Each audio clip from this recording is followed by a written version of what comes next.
Chapter 2. The Pool of Tears. "Curiouser and curiouser," cried Alice. She was so much surprised that for the moment she quite forgot how to speak good English.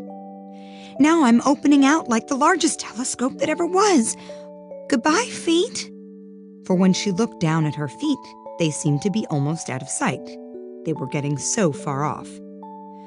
"Oh, my poor little feet. I wonder who will put on your shoes and stockings for you now, dears.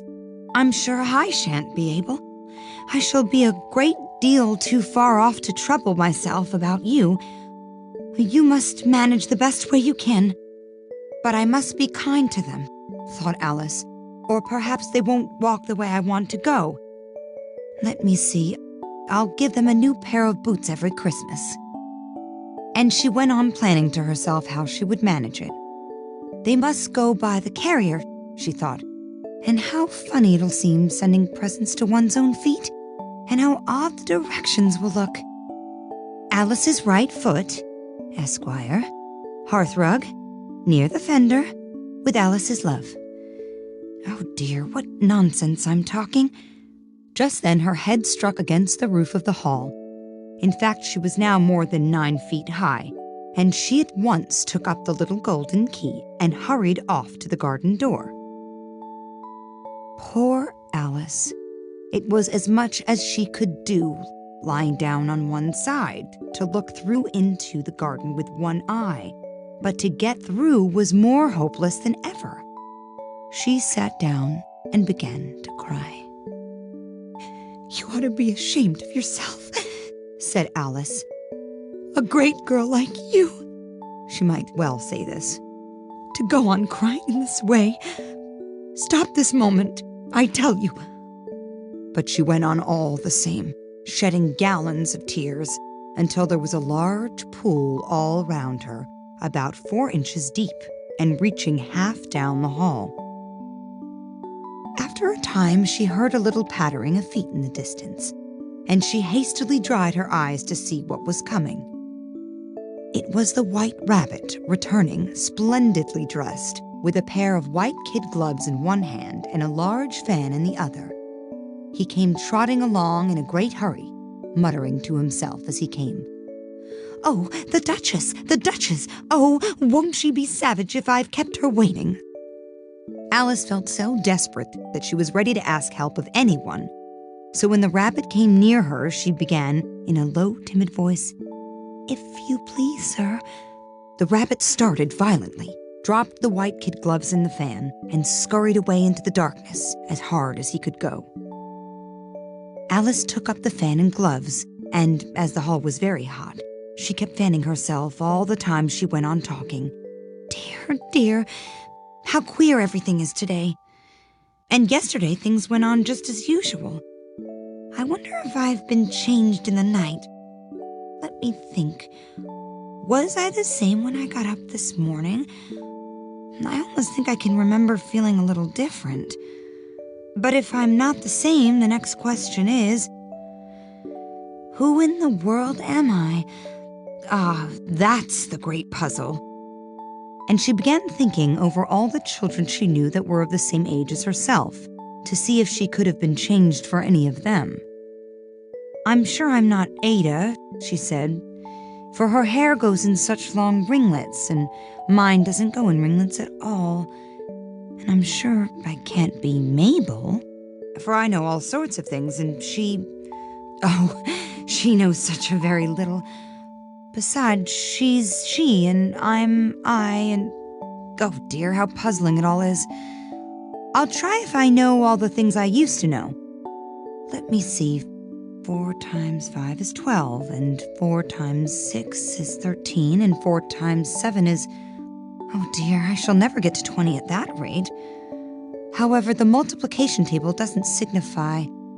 Let's try geography. London is the capital of Paris, and Paris is the capital of Rome, and Rome... No, that's all wrong, I'm certain. I must have been changed for Mabel. I'll try and say, how doth the little... And she crossed her hand on her lap, as if she were saying lessons, then began to repeat it. but her voice sounded hoarse and strange, and the words did not come the same as they used to do. How doth the little crocodile improve his shining tail, and pour the waters of the Nile on every golden scale? How cheerfully he seems to grin, how neatly spreads his claws, and welcomes little fishes in with gently smiling jaws. I'm sure those are not the right words, said poor Alice, and her eyes filled with tears again as she went on. I must be Mabel after all, and I shall have to go and live in that poky little house and have next to no toys to play with and, oh, ever so many lessons to learn. No, I've made up my mind about it. If I'm Mabel, I'll stay down here. It'll be no use their putting their heads down and saying, Come up again, dear. I shall only look up and say, Who am I then? Tell me that first, and then if I like being that person, I'll come up. If not, I'll stay down here till I'm somebody else. But, oh dear, cried Alice, with a sudden burst of tears, I do wish they would put their heads down. I'm so very tired of being all alone here. As she said this, she looked down at her hands and was surprised to see that she had put on one of the rabbit's little white kid gloves while she was talking. How can I have done that? She thought. I must be growing small again.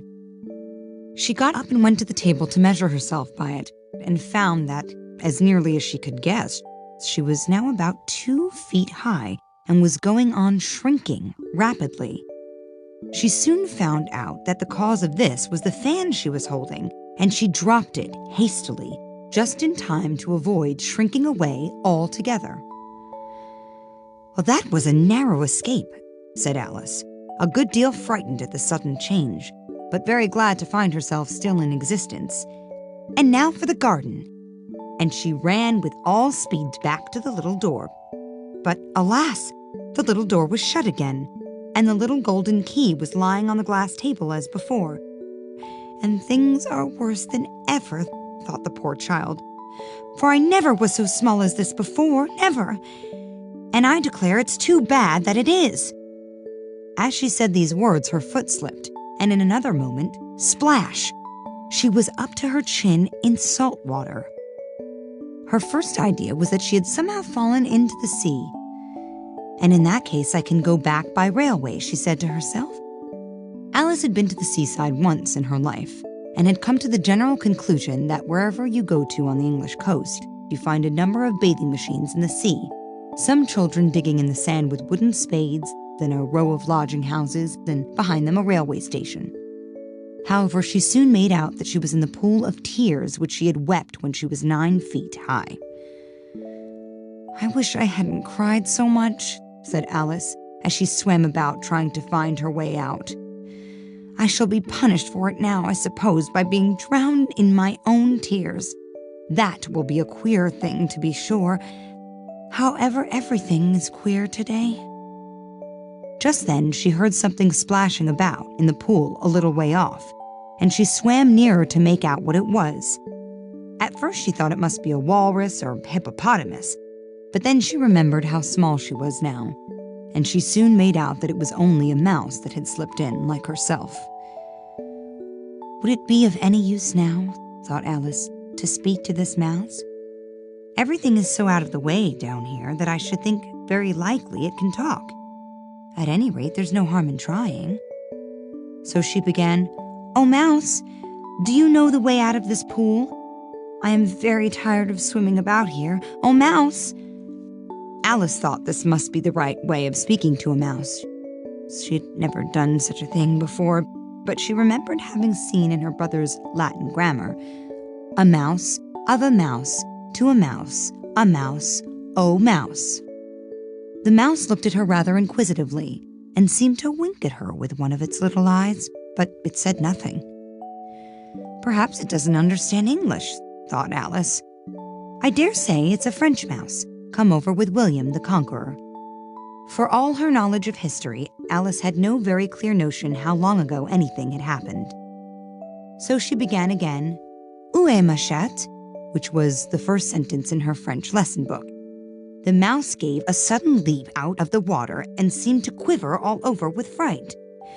"Oh, I beg your pardon," cried Alice hastily, afraid that she had hurt the poor animal's feelings. "I quite forgot you didn't like cats." "Not like cats?" cried the mouse in a shrill, passionate voice. "Would you like cats if you were me?" "Well, perhaps not," said Alice in a soothing tone. "Don't be angry about it. And yet I wish I could show you our cat, Dinah. I think you'd take a fancy to cats if you could only see her. She is such a dear, quiet thing," Alice went on to herself as she swam lazily about in the pool. "And she sits purring so nicely by the fire, licking her paws and washing her face. And she is such a nice, soft thing to nurse. And she's such a capital one for catching mice." "Oh, I beg your pardon," cried Alice again, for this time the mouse was bristling all over, and she felt certain it must be really offended. "We won't talk about her any more if you'd rather not." "We indeed," cried the mouse, who was trembling down to the end of his tail. "As if I would talk on such a subject. Our family always hated cats. Nasty, low, vulgar things. Don't let me hear the name again." "I won't indeed," said Alice, in a great hurry to change the subject of conversation. Are you fond of dogs?" The mouse did not answer, so Alice went on eagerly.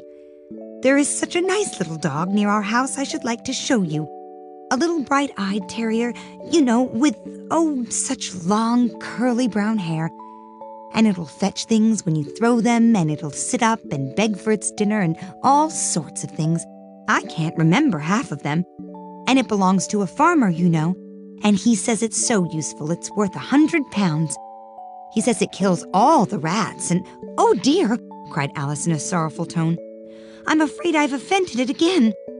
For the mouse was swimming away from her as hard as it could go and making quite a commotion in the pool as it went. So she called softly after it, "Mouse dear, do come back again, and we won't talk about cats or dogs either if you don't like them." When the mouse heard this, it turned around and swam slowly back to her. Its face was quite pale, with passion, Alice thought, and it said in a low, trembling voice, "Let us get to the shore, and then I'll tell you my history, and you'll understand why it is I hate cats and dogs." It was high time to go, for the pool was getting quite crowded with the birds and animals that had fallen into it. There were a duck and a dodo, a lory and an eaglet, and several other curious creatures. Alice led the way, and the whole party swam to the shore.